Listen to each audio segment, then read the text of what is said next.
In a world where it seems totally normal to listen to a podcast about the Toronto Argonauts, it's the X's and Argos podcast.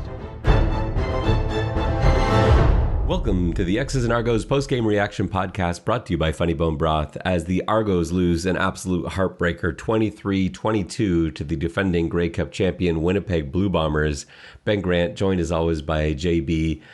This is going to be a little bit of a therapy session, I think, JB, for some of the people listening and certainly tweeting at home. There's a lot going on tonight, but it's so painful to see the Argos a point short. And while it didn't come down to it, it's not the reason the Argos lost this game, but to lose on a missed extra point right at the end of the game, the way we've seen other teams do it at BMO was pretty painful.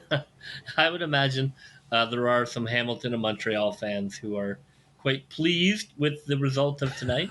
You know, hey, live by it, die by it. You know, we've gotten some. You know, the football universe is only going to give you so many breaks like that. So it was probably our time to lose one, but. I think there was, a lot of positives to take away from the game and some continuing question marks. The first quarter, we'll sort of go through the game chronologically and talk about some of the key points as we go. But that first quarter, I want to say it couldn't have gone much worse, although I was there in BC last week when I saw it go worse. But you certainly couldn't have started out worse. The defense looks great. They force an early punt. And then we have back-to-back misplays by the Argos. McLeod Bethel-Thompson finds Brandon Banks wide open on a deep out route, and Banks just drops it. It lands right in his hands, and he drops it. And then McLeod goes right back to that exact same play, deep out route to Banks, and Winston Rose is not going to get beat twice on that. He undercuts it and takes it to the house for 6 to put the Blue Bombers up 7-0. I don't know if I've ever seen a quarterback throw 2 straight out routes like that, but especially against a guy like Winston Rose, who led the CFL in interceptions in 2019. It just seemed like a terrible idea. Yeah, I mean, you pointed out the similarities to the BC game. I mean, the second half was very different, but the first half unrolled almost exactly the same. With a couple of mistakes and some red zone blunders, and things just got away. I mean, that I when we play OCGC, I've been talking about sitting on that wide throw every week. I'm sure DBs and defensive coordinators have. It was a bad. I mean, first of all, you should not run the same play twice. Secondly, it was a bad read. I mean, the man coverage, the coverage was right there. He was not open. Even if he catches it, it's not really worth the risk because it's going to be, a tackle for, a couple of yards. For that wide a throw, you need to be wide open. So it was a bad read, bad call, bad read, bad start to the game. That is something they're going to have to get better at. They cannot spend half a game getting the cobwebs out of their head. The correct route on that is an out and up.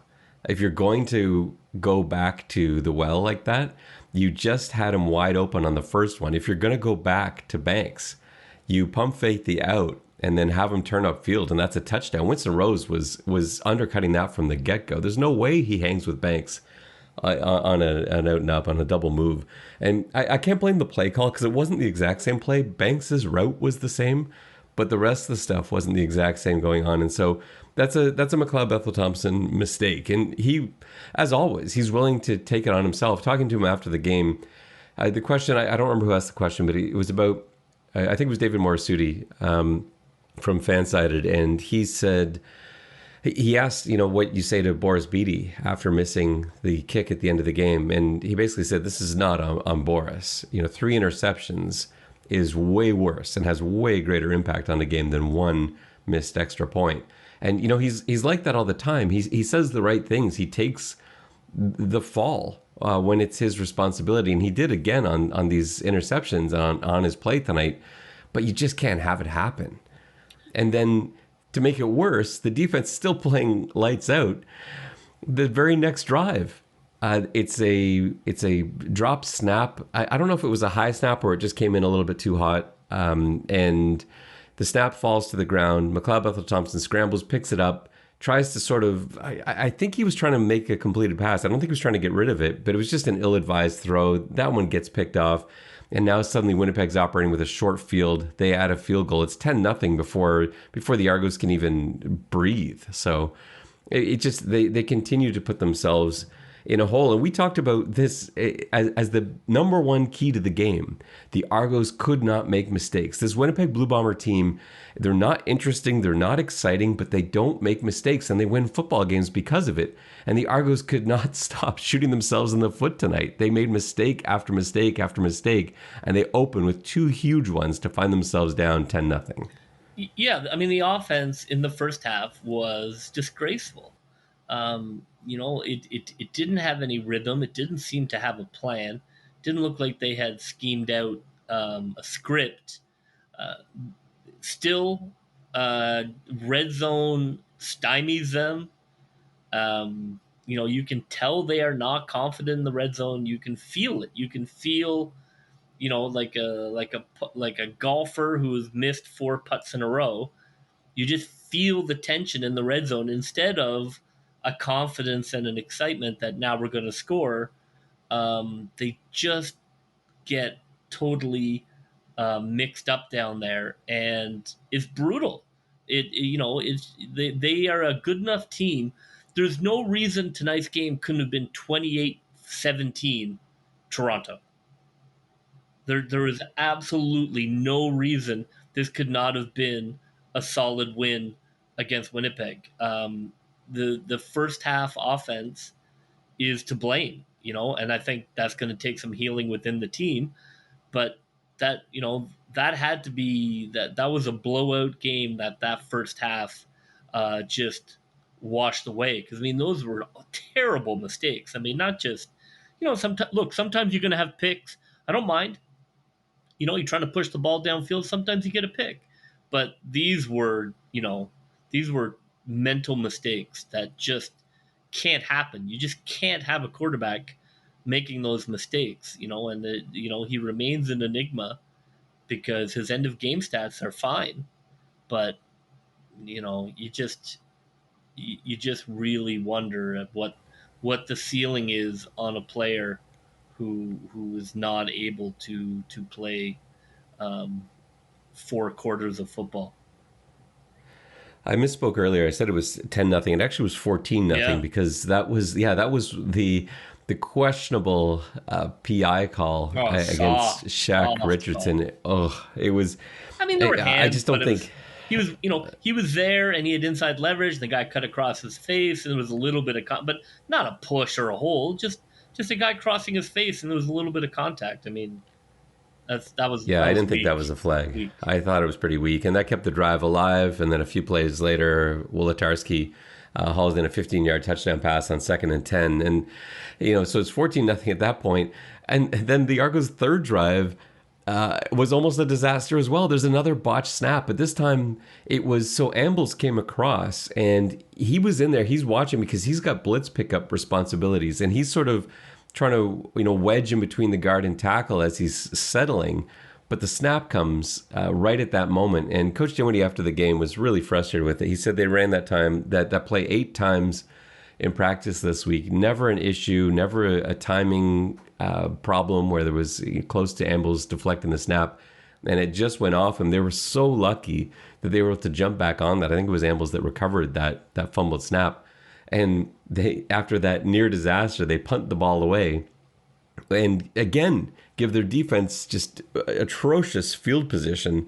And that, a nice play by Mwamba to stop Winnipeg, but there's the field goal added. It's now 17-0. We're in the beginning of the second quarter, and this is where it felt like BC last week because it was 17-0 for BC, and here we are all over again. It was Groundhog Day, and we know how terrible the finish was of the BC game. And I think a lot of people were seeing this right now. There were boos throughout the stadium, people calling for McLeod Bethel-Thompson to be pulled, to put in Chad Kelly. But it was the right move to keep MBT out there, wasn't it? Yeah, Chad Kelly is not ready to play a CFL game. He is not better than McLeod Bethel Thompson. I mean, maybe he has some potential down the road, but we are all in on MBT. I think fans need to realize that there is not a backup quarterback this year. And he showed in the second half what he can be. I don't know what was going on with the center tonight, but it is frustrating to see the offense make what are really mental mistakes. That's really frustrating to see. And I mean, really, the only one, like the one who stood out in contrast was Harris, who was dialed in as I have seen a running back. He desperately wanted to win that game. And God, he ran so well in that first half. I mean, he just willed himself to yards. I mean, he was taking heavy contact and delivering heavy contact. I mean, he was spectacular tonight. I think I felt they should have gone to him more in the red zone. So yeah, it is really frustrating. I mean, I think on the whole, the takeaway we're going to have from this game is positive, but that first half is unforgivable for a team that has Grey Cup aspirations. Okay, look, if you're just looking for a team that was better than the 2019 dumpster fire, then it is. But if you want a team that you think might have a shot at the Grey Cup, I mean, that just has to get fixed. And I don't know if it can, but it has to. We're now 3 games in and have not seen a 4-quarter game yet from Macbeth, and that has to happen. I mean, it's on him. He has got to do it. I don't know how, what else to say other than he's good when he's dialed in, and he's not good when I don't know what goes through his mind on some of those plays. Yeah, I think that's well said. And I just want to go back to the running game and what Harris was doing tonight. You notice they didn't really line up in tight end sets tonight. I've kind of complained about that the last 2 weeks. I wrote an article this past week about how the Argos didn't really have an identity because they were trying to do something that they weren't really meant for, and so they were like half into this system with the tight ends and everything else, and they didn't run that tonight. Instead, they used Declan Cross the way that Declan Cross should be used. So when he was in the game, he was lined up sort of as an H-back, and he would come across and kick out the DN. They had some really nice runs off of that because he's excellent at that. He's not a traditional tight end. But they also ran Harris out of spread a ton. And in talking to Harris after the game about this, he said that was something that they picked up on film, and just basically in tight end sets, they knew they were going to get an extra defensive lineman in there. And so by running it out of spread, it was an easier get to the second level for him. And once he gets to the second level, you see what he can do and how physical a runner he is. And so yeah, that was a smart adjustment that the Argos made. Yeah, because I mean, A, we don't have tight ends, and B, the wide receivers we have are not built particularly large or very good at blocking. That's just not their skill set. So you would watch these plays and you'd be like, what? Well, they have this guy in at tight end who's being picked up like a small child at the pool. Like, it's not really his fault. He's not built for that position. Like, you can't have somebody on the line playing a line position, who weighs 185 pounds. So the good thing that we can take away from this point, we're midway through the second quarter, I guess, in our recap, and it's 17-0 Blue Bombers. The good thing about it is that from this point on, the Argos outscore the Blue Bombers 22-6. They played extremely well after that. The defense had a great game, start to finish. They were in it from the word go, and this was a relief because they were so terrible last week. The pass coverage was brutal. They did okay stopping the run early on, but then they couldn't stop it to save their lives in the second half. And tonight, start to finish, they stopped the run very well. I think Winnipeg ended up with about 50 yards rushing or something like that.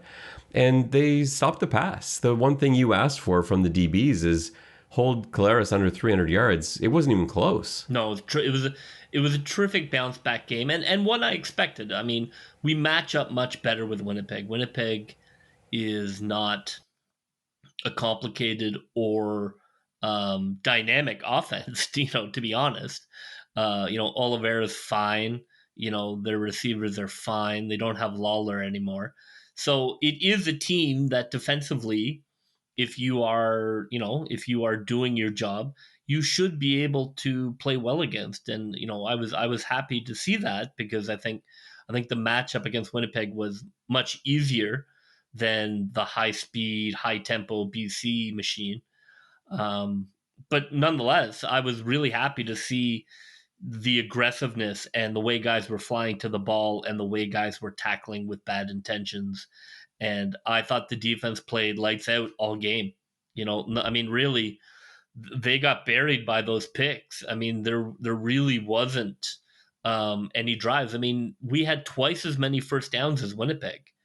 They had, like 215 yards passing, 50 yards running. I mean, that should be, like I'm talking about, I mean, that should be a 28-10 win when you're talking about that level of defensive domination. It was great to see, but also, frustrating because it didn't translate into a win. I have some issues with the coaching at the end of the second quarter. Going into the half last week, Toronto did this, and they almost repeated it again this week. So they're driving late in the half, looking for points, and I just don't understand why in the CFL you would go hurry up when you've got 2 minutes left in the half and you're on the opponent's 40. I think you're doing the opposite. At like 2 minutes in the CFL with stop time at the end of the half, once you're under that 3-minute warning, is a ton of time. You've got way more time than you need. And so it should be the opposite. You should almost be in 4-minute offense mode where you're trying to kill time and not leave any time left for the opponent to score. Because last week, they ended up finally getting on the board and it was the same situation. They finally got a field goal from Boris Beatty, and now it was 17-3, but they left too much time. And a couple passes later, BC was in field goal position. Now it's 20-3 at the half. We almost had a repeat. So driving late, they're going, hurry up. Beatty kicks a 52-yarder, and it's unfortunate they couldn't have got in the end zone there. Big Hill ended up with a sack. He beat Dejon Allen around the outside and then made a really nice inside move to get to the quarterback.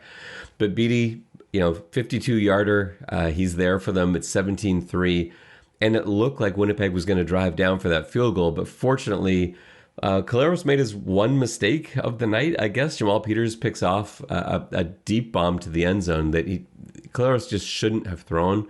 I can only think there was an offside on Winnipeg on that. I can only think that he thought that was an offside call against Toronto, because this actually happened in Winnipeg last year. Jamal Peters had an interception covering Lawler in the end zone last year where Collaros was sure there was an offside call, and so he fired it into the end zone, and Peters picked it off, and it seemed to happen again here.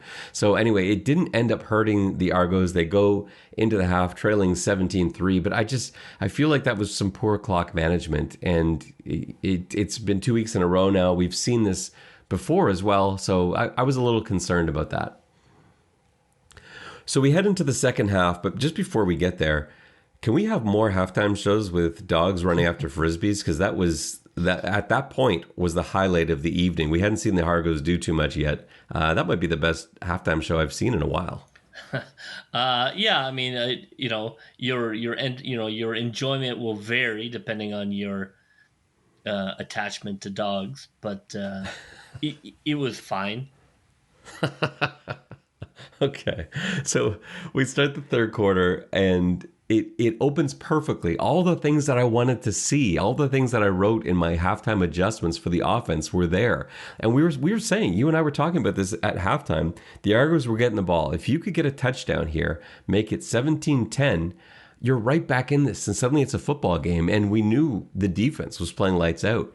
So it opens, they've got a double move off Harris play action, which I'd been begging for. Gittins runs sort of a post out and takes it in for 24 yards. It was a weird throw. It came out of Bethel Thompson's hand weird, but Gittins was so wide open it didn't matter. So he hauls it in for 24 yards. And then It's the most unusual touchdown catch you will ever see. If you haven't seen a replay of this, you've got to look this up because it was the weirdest thing. Shout out to Three Down for what I thought was a really clever headline. They called this Schrodinger's catch, a play on Schrodinger's cat. Was it a touchdown or not? And I'll tell you why it was a touchdown.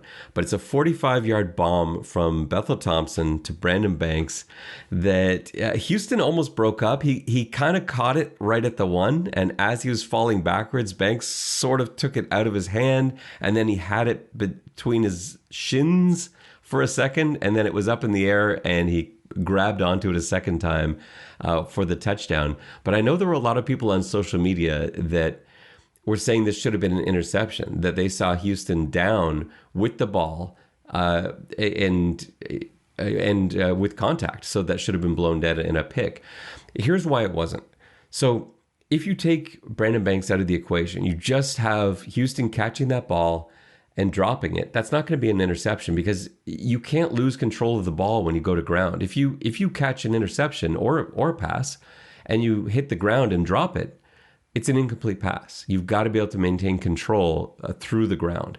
And so we know that wouldn't have been an interception. So now you add Banks in. It can't be incomplete because the ball never does hit the ground. So it can't be an incomplete pass. It can't be an interception. The only result left is a touchdown. And that was the correct call. It was reviewed. They ruled it a touchdown. That's what it absolutely has to be.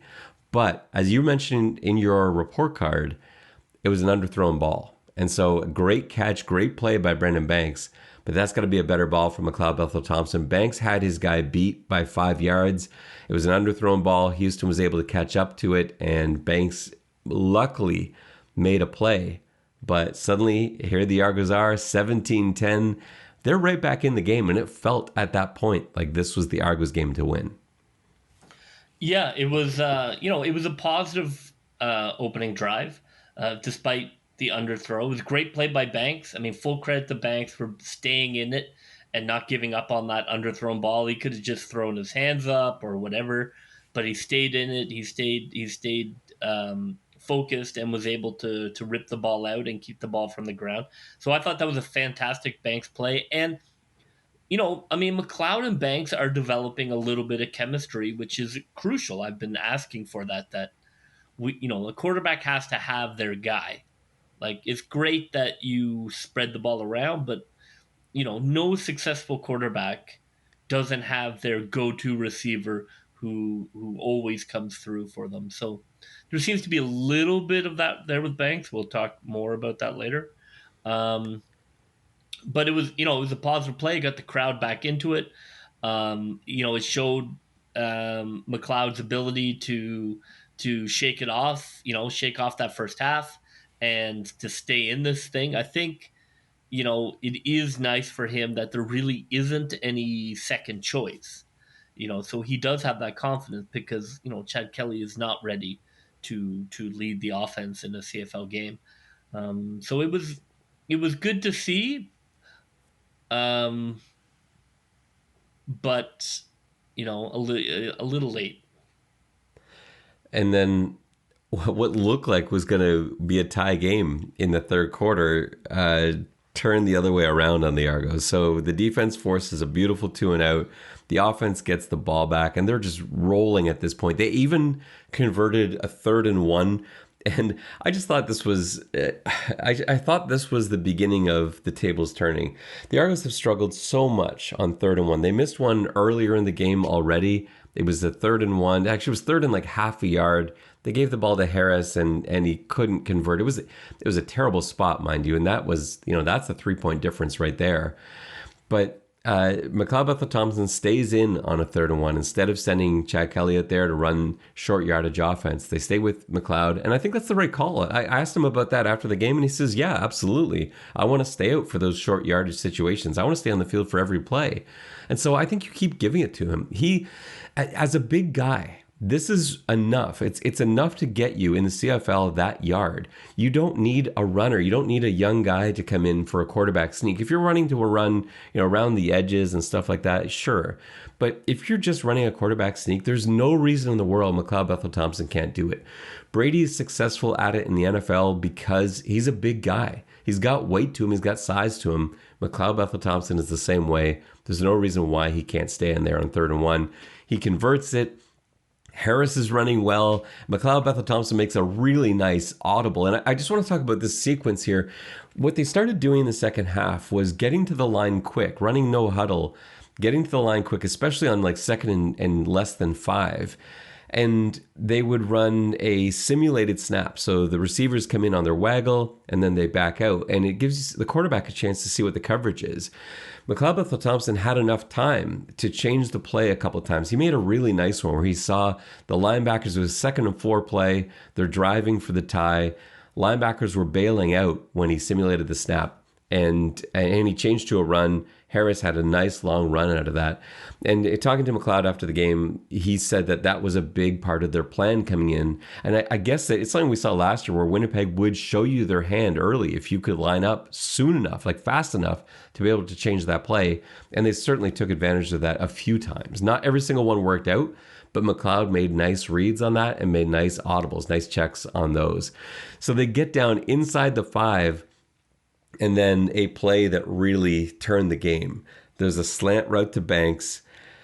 Bethel-Thompson hits him quickly. Banks doesn't secure it immediately, and then he's rocked by Big Hill. The ball pops up into the air, deflects off a defender, lands in the hands of Thompson, the safety, at the 1-yard line. Thompson laterals it, which I actually thought was a forward lateral and wasn't reviewed. Laterals it to Taylor. And I thought Taylor was gone.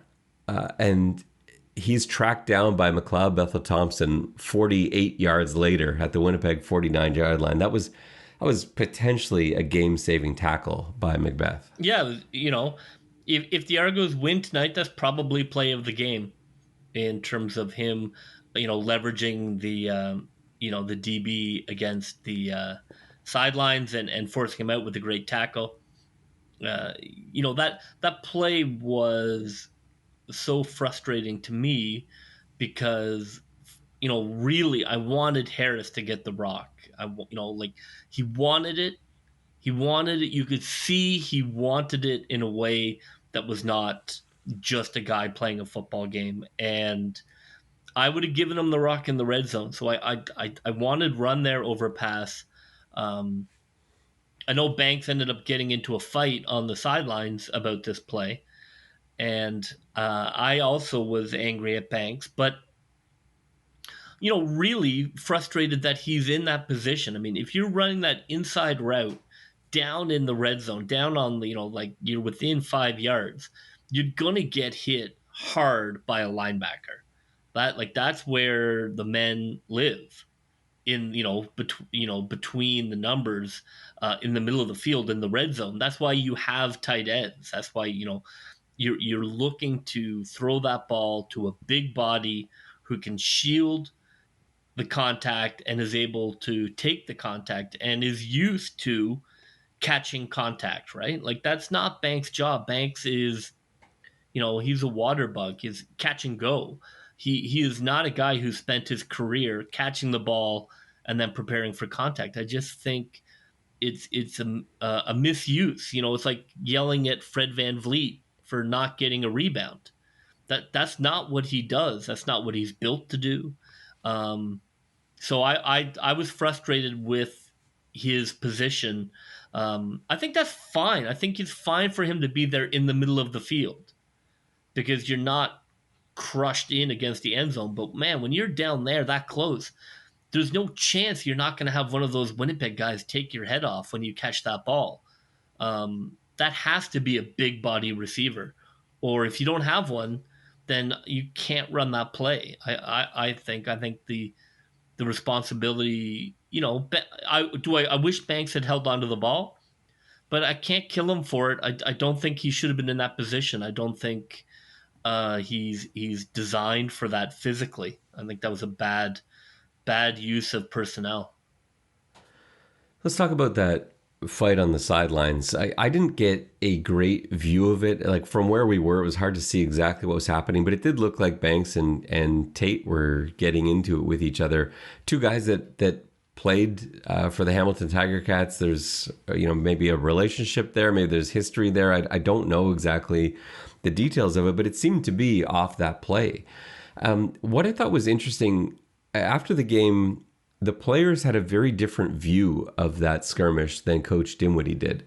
The players were saying, well, of course, players are frustrated. They want to win. There's anger. You want to see players that care. You don't want to see apathy. And that seemed to be the attitude from most of the players on that one.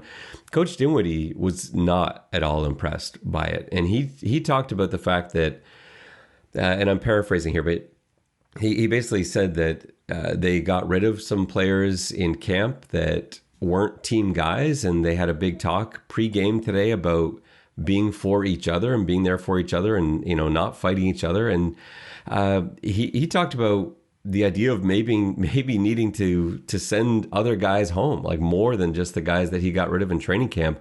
I wonder if this is enough to maybe make some moves, to maybe, I don't know who you send out. Like, it's not going to be Banks. Is something done here, or does he look at the film and maybe get the full story? He wasn't near the action here, and I know he's been criticized for that too, because this went on for quite a while, and people are saying, well, where's Coach Dinwiddie? Where's pinball? Why isn't this being broken up? How is this still going on? Because it continued for several minutes.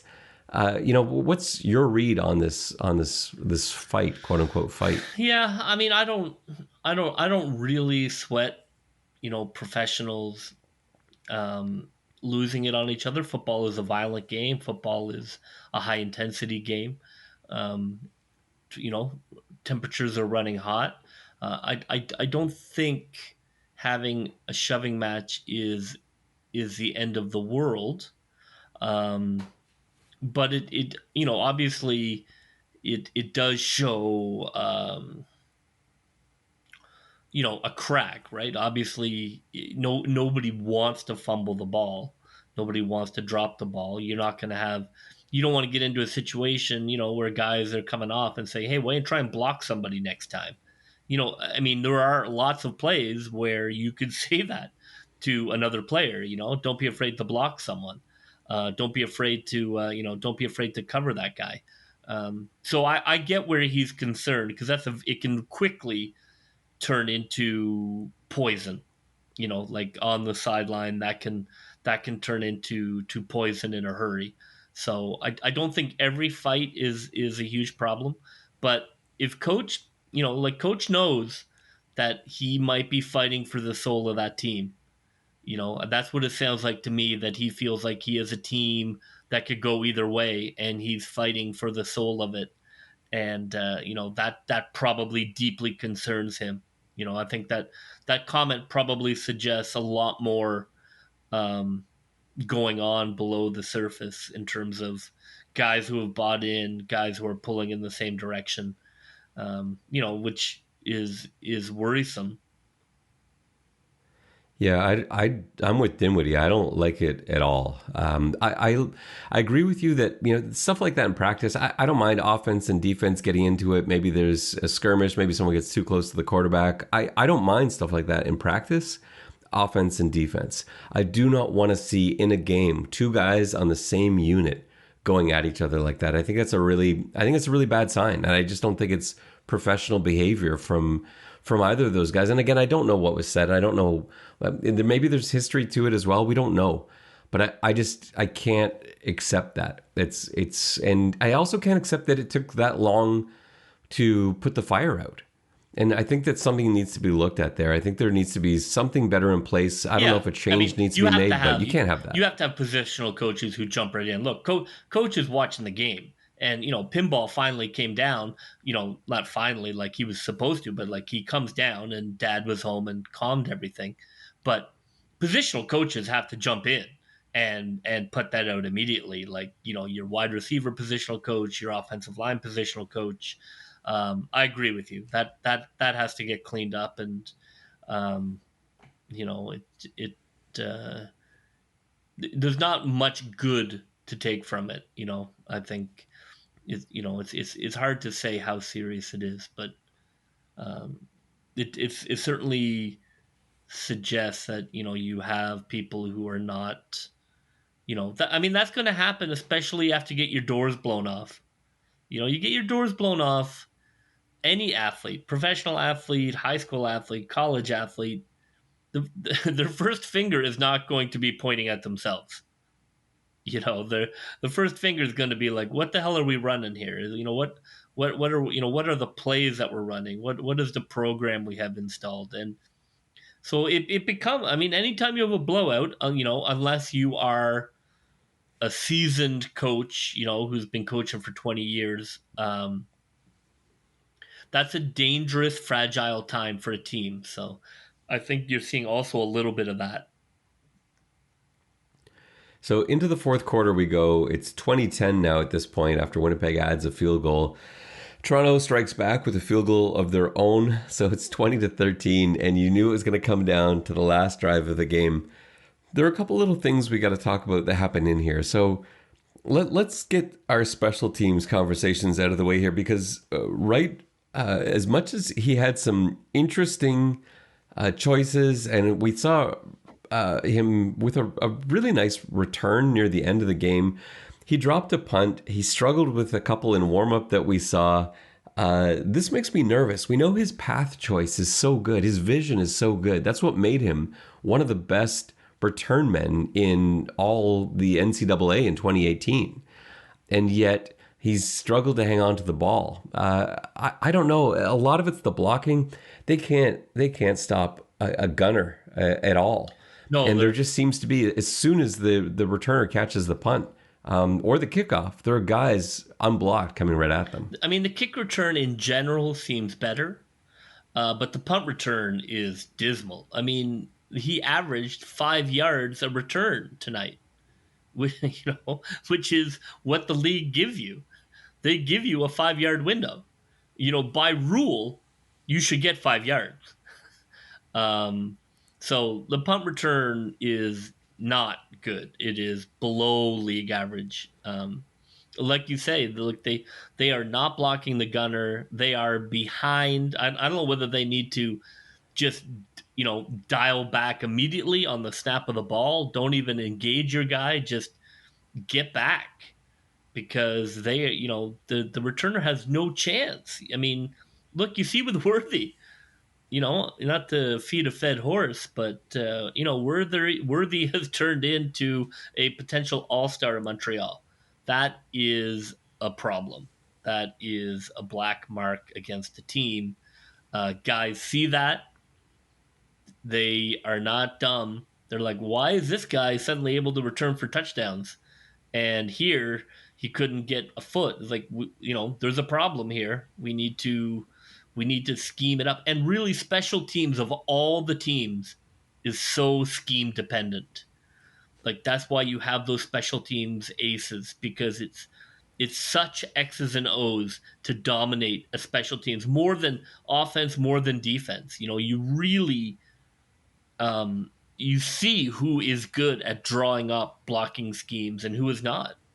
So that is concerning that they have not figured out a way to at least be league average at punt return.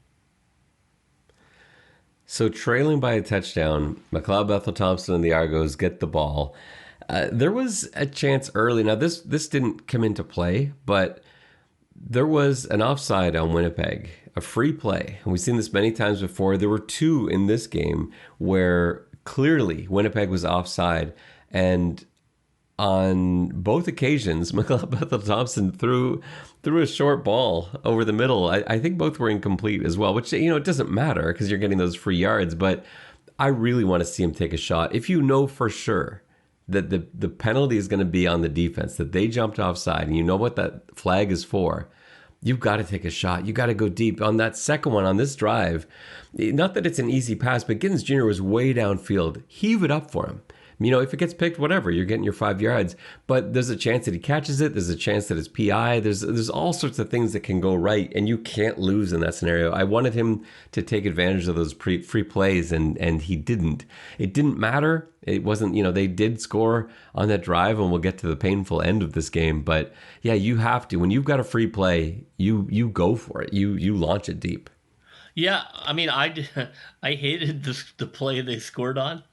I hate when teams roll the quarterback out, and now you only have half the field to look at. But Winnipeg just was not ready for it. It's not something Toronto does a lot in terms of like rolling out a designed rollout. It caught Winnipeg by surprise, and it was a walk-in touchdown, which it certainly shouldn't have been, because I do hate that play. But full credit to them, they moved the ball down the field efficiently. They did bang it in the red zone.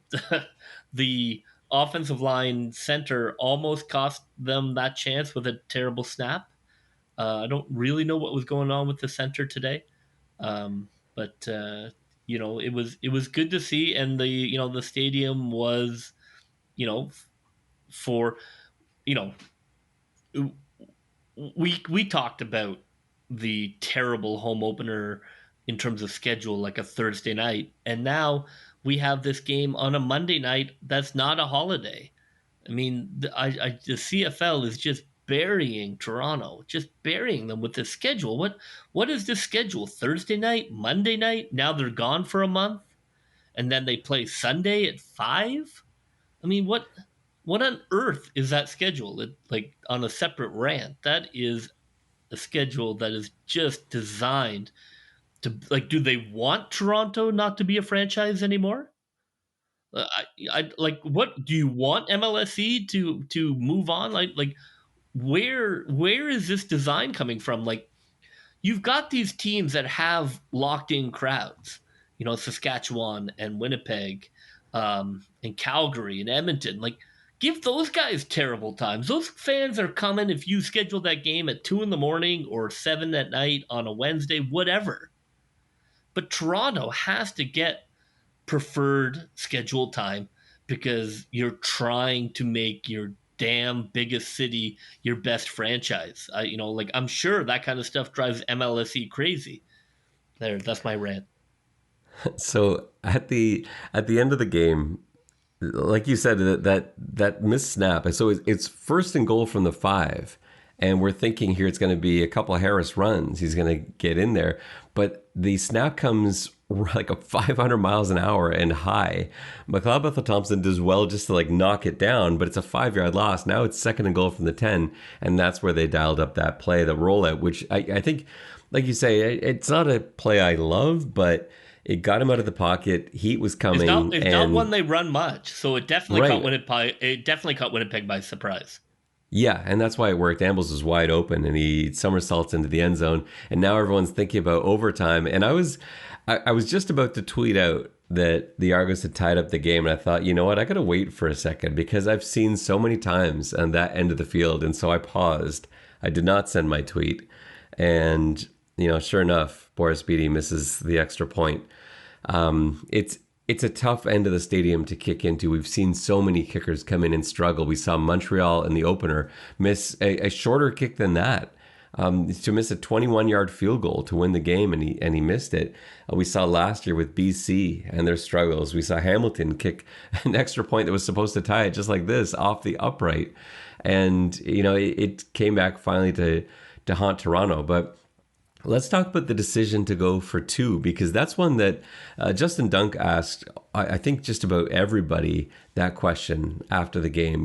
Players, I think I had the question in on Dinwiddie for that, and every single one of them was tempted by it. Nobody was going to throw Coach Dinwiddie under the bus, but even he said that, he selfishly wanted to go for 2 there, that he didn't because he didn't feel it was the best thing for the team, because he didn't feel like they were moving the ball consistently. He felt like, let's get this to overtime, Beatty's money, let's just get into overtime and take advantage of the fact that Harris is running so well. But I don't know, what do you do in that scenario? It's a complicated equation. In a vacuum, I would go for it, as I said to you before he kicked it. I would go for 2 because I didn't feel there was anything on earth that was going to stop Andrew Harris from getting in the end zone to put a dagger in Winnipeg. He ran possessed all night. So I felt confident in this one particular scenario with Harris versus Winnipeg, that man, he was getting in that end zone. So I would have gone for 2, but you know, you get into those scenarios about, look, Dinwiddie is still a second year coach. He's not Wally Buono or, some guy's been around for 20 years who's going to have a statue built for him. He's not pinball. He needs to get this team back. And so if he gambles, as much as guys say whatever, if he gambles and they get stuffed, maybe he feels that's going to put another big chunk into his legitimacy. And that's an unfortunate part. That's kind of like the invisible part of coaching is not every coach can make every decision because you're not in a vacuum. You have your relationship with your team. I do think he probably felt his hands were tied, and that was too ballsy a gamble for a coach that had just gotten shellacked by BC. Even though he was good last year, every team is kind of its own thing. That's what I read from that. I think that he wanted to, but he didn't feel he had the currency to risk it and to take that loss on his shoulders, because it wouldn't have been Harris or the offensive line or whoever that the players would have blamed. They would have blamed Dinwiddie. We fought all the way back and you threw it away. So that's a tough rap for Dinwiddie. I agree with him. I think in his scenario, he probably didn't have the currency to make that call, which is a tough break. I thought Harris's response to that question was pretty funny. He's like, absolutely, Yeah. I wanted the ball. Oh, yeah. I'm like, that's where Harris is getting in that end zone. There's no chance, but he's not in a vacuum, and he might be, that might be a crew that's, it's like Master and Commander. That might be, it might be somebody might have to jump overboard with a cannonball. The other good response was from Deshaun Amos, who he thought about it carefully because he didn't, he doesn't want to throw anyone under the bus or whatever. He said, if I were at home playing in a video game, I would have gone for 2. But it's easy when you're playing in a video game and there's no one else is on the line with you, right? It's just you and your video game. There's no consequence. But he's like, in that scenario, I get it, I think. Yeah, but, I think it's, I think if Dinwiddie is Mike O'Shea can go for 2 there. And that's not going to be a problem. If they don't get it, you're not going to have guys on the bus going, MF this guy. That's because he has that currency, and Dinwiddie's too early in his career to have it. So that's how ball goes sometimes. do you feel good about this game or rough? Like, what's your feeling? Because I don't really know. I feel okay. I thought they played better than they did against Montreal when they won a game on a shanked kick.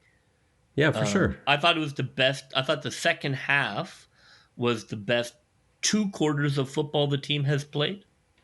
Again, this is not the try-hard league or the participation ribbon league, so that doesn't really mean anything unless they can turn that into 4 quarters. But it does show this team is capable of going toe-to-toe with Winnipeg. I think that's good.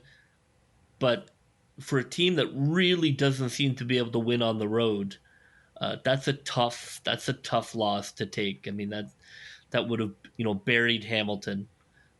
So I think there were a lot of positives to take away from it. I thought the secondary calls were much better. I don't think any other team in the league can do what BC can do, or at least can do until the NFL takes their quarterback in week 7. So I am positive about what happened. I hope that the team takes it the same way. But I need to see a better first half next game. Yeah, I feel similarly. I think it's ultimately You made so many mistakes in this game and were 1 point away, a misconvert away from Yeah, overtime. they should have won that game by 14. Yeah, and I think that's the one side of that is, well, that's bad because they didn't and they made so many mistakes. But to make all those mistakes and still be there at the end, there was real character there. They had a running game that really showed itself today. There were some chemistry additions that we haven't really seen before. We still got guys playing out of spots. We still got a ton of guys injured that are going to be coming back. Eric Rogers is going to be coming back at some point. Chris Edwards, how much better is he going to make the defense look? So there's so much positivity to draw from in this game, but it just still stings. You're gonna go, Mwamba and Edwards, and why is my brain freezing? McManus, not McFadden, McManus. That's amazing. Yeah. So let's hope that they can get this thing going before too long. And as bad as you might feel listening to this at home, you're angry, you're frustrated. Remember that the Argos are still in first place in the East by half a game. And they've played terribly, and they've had so many guys injured, and they're in first place in the East. Things are going to get better. I feel good about where they are. I'm disappointed that they didn't take advantage of an opportunity that was right there for them to bury the Red Blacks, to bury the Tiger Cats. But it's okay. I think there are some positive signs we can take away. JB, let's get to our players of the game and our play of the game. Who's your defensive player of the game? Because I think that the defense is a little bit tougher than offense in this one. You would think there'd be lots of choices, but it was such a great unit performance. That the defensive line had great pressure all night. The secondary was all over those wide receivers. I thought the secondary blitzes were well timed. I might have had even a few more, but they were well timed, well delivered. I thought that when they had a chance to lay stick, they did. I thought the defense absolutely dominated all game. If I had to choose someone, I'm gonna give some flowers to Mwamba. He had a great goal line stop.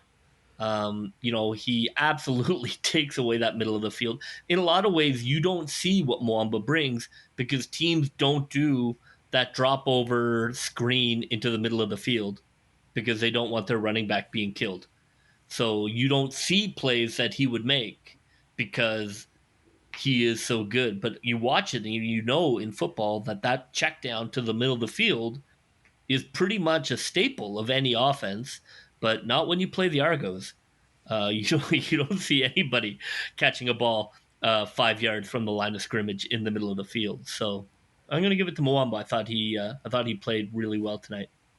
And I think with so many guys playing well, we've got to acknowledge too that this was a great game from Coach Mace, the defensive coordinator. After last week where I thought there was some just really odd play calls where there was so much miscommunication in the secondary, and it had to fall on Coach Bell, Coach Fields, Coach Mace.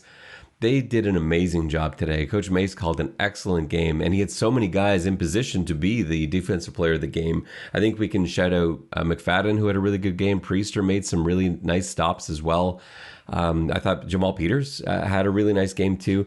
I'm going to give my player of the game to Deshaun Amos. I think in among the guys in the secondary, I think he had the best game overall, but nobody had a bad game in the secondary. They all played extremely well. He just stood out to me. He made some really clutch plays, so that's where I'm going to give my defensive player of the game.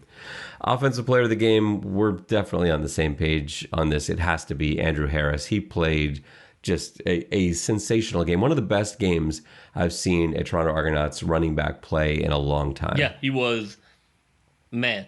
He delivered hits with such violence. I know that he's hurting in probably every body part that he has. And they're going to have to find some new strategies because he cannot carry the ball 25 times for 14 more games. It's just way too much to ask of him. So they're going to need to come up with some load management. Whether it's giving him a week off or something. I mean, they're going to have to factor that in and do the best that they can because he can't keep this load up. But man, he looked great today. But we And we the need positives, that in November. the positives are that he's got a bye coming up. So he's got a long rest. The next game, the Argos are technically at home, but it's being played in Halifax, touchdown in Atlantic game that you will be at, JB. Hopefully. But hopefully you'll make it there. But yeah, he's got some time now. So I agree they can't overload him. But if there was going to be a game where he has this many carries and that much physicality, it's before a bye. So that is well timed. But yeah, he was just, what made this more impressive, because you had a couple of really good games from DJ Foster last year. White had a couple of nice games. What made this game so special is that that's the one thing that Winnipeg came in wanting to stop. At all costs, they were going to try and stop Andrew Harris and make sure it wasn't him that beat them. And even with all that extra attention, he's still able to rush for 111 yards and do it consistently. Like, it's not like he has a 60-yard run mixed in there. His long was 12, but he just continually pounded and got 5, 6, 7, 8 each time. And that's what made it so impressive. He wore them down. And if this game goes into overtime, I feel like he's going to carry the Toronto Argonauts to a victory. So, we never get to see it work out, but he's absolutely the player of the game. What's your play of the game? Has to be the interception touchdown. It turned the game around. The game, we saw how BC went in the second half. Now, Winnipeg is not that caliber of offense, so probably isn't going to turn into that. But for Banks, even though he made that terrible fumble later, for Banks to stay, in the moment, to fight for that ball and to turn it into a touchdown, electrified the crowd, got the team back into it, made it a football game. The second half was really entertaining. I thought it turned everything, and it was a weird play.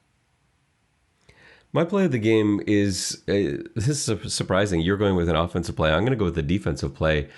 I thought there was a really clutch play that the defense made. I thought it was a wonderful play call, and it was beautifully executed. So it's a 2nd and 4 situation. The Bombers are, approaching the Argos end zone to put it away in the 4th, because a touchdown there puts the game out of reach. And they send a blitz off the edge. Tremendous amount of heat. Caleros has to sort of loft the ball over the blitzing defender, and Amos is following up. He's got Flat's responsibility on that, and he's just tearing from the get-go because he's lined up super deep. He comes in, the pass is complete to Grant, and Amos just lights him up for a 1-yard loss. And that was a massive play, because if they convert that first down, that might be it.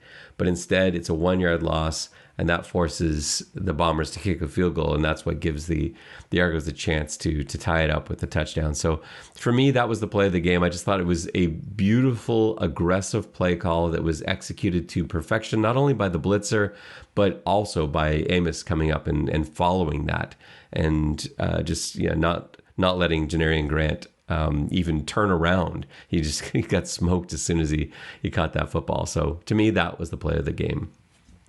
We've got a scheduling note for you just before we sign off here. It is a bye week. We're not going to do our regular Tuesday recording podcast because, well, for one, it's already Tuesday as we're into the wee hours of the morning. So this our bye week podcast will come to you. We'll record Thursday morning. Should be out Thursday about noon if you want to get your fantasy picks. This is a tough week. There's only 3 games in the CFL with 3 teams on a bye. So we'll have all that coming to you Thursday morning, Thursday early afternoon, so that you can get your fantasy plays in. We'll give you our picks. Not that they were worth much this week, as we both go 1-3, but yeah, a couple games that really could have gone either way. That will just about do it for us on this post-game reaction podcast. For JB, this is Ben Grant saying so long, and may all your pre-snap reads be good ones. I'll see you. Go, Toronto Argos, go, go, go. Pull together, fight the foe.